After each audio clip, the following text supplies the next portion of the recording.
It's a clear, frosty morning here in the Upper Ottawa Valley, but even on a cold morning like this, the sun is flooding the forest with energy. The Earth's tilt this time of year reduces the energy falling on horizontal surfaces, but an object at right angles to the sun's rays is receiving approximately 1,000 joules of energy per second per square meter.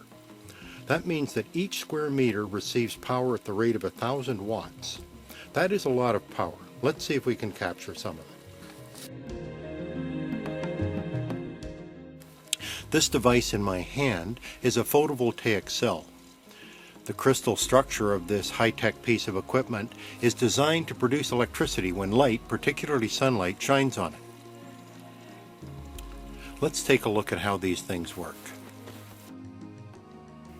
If you have watched our video on electricity, you will know that electricity is a flow of electrons, charged atomic particles, that travel through a conductor from the negative terminal to the positive terminal of a battery. The battery is a chemical device that produces the force needed to move the electrons.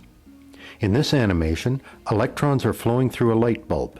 Electrical energy is being converted to light energy. A solar cell acts much like a battery cell. When light shines on the surface, energy is picked up by electrons. They use this energy to move from the negative terminal of the cell through a circuit to the positive terminal of the cell. Solar cell manufacturers use silicon crystals to create solar cells.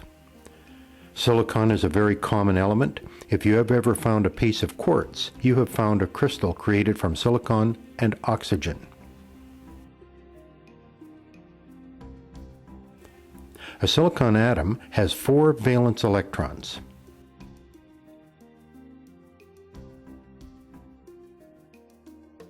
This simplified model shows a silicon crystal structure, with each silicon atom connected to 4 others. It turns out that elements like phosphorus and boron can be added to silicon, creating crystals that form the negative and positive layers of a photovoltaic cell. The negative, or N layer of the cell, is created when a phosphorus atom, which has 5 valence electrons, replaces a silicon atom. The 5th electron of the phosphorus atom is weakly bound to the atom.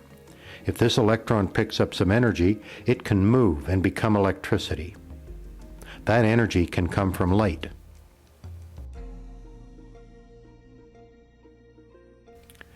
Similarly, the positive, or P layer, is created when a boron atom with 3 valence electrons replaces a silicon atom.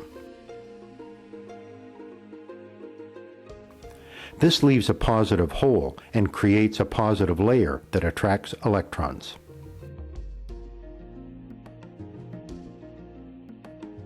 In a complete solar cell, the N and P layers are sandwiched together. The movement of electrons in this configuration is complex, but basically light energizes electrons in the N layer, and they are attracted through a conductor to the positive P layer. This is electricity.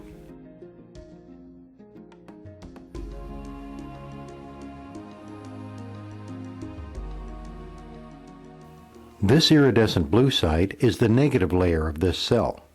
The thin metal bars embedded in the surface provide a conductive path for the electrons. This cell has a black wire connected to the metal bars. This is the negative terminal. The positive terminal is the back of the cell. It is covered in a metallic sheet. Connecting the negative probe of a voltmeter to the black lead and then touching the positive probe to the back of the cell, we get an open circuit voltage reading.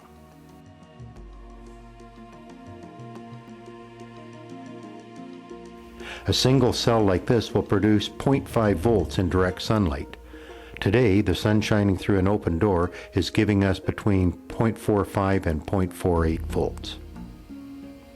The short circuit current output of a cell this size is small. Today I'm getting less than 50 milliamps. To produce higher voltages and currents, it is necessary to connect multiple cells in series and parallel. The large cells used in commercial installations are created by assembling multiple single cells into a panel. As I mentioned at the beginning, the sun floods the Earth with about 1,000 watts of power per square meter. Commonly available solar cells convert about 10% of this energy into electricity. but researchers are currently working on a new generation of solar cells capable of converting over 40% of the sun's energy to electricity. This exciting green technology will soon be contributing significantly to our power needs.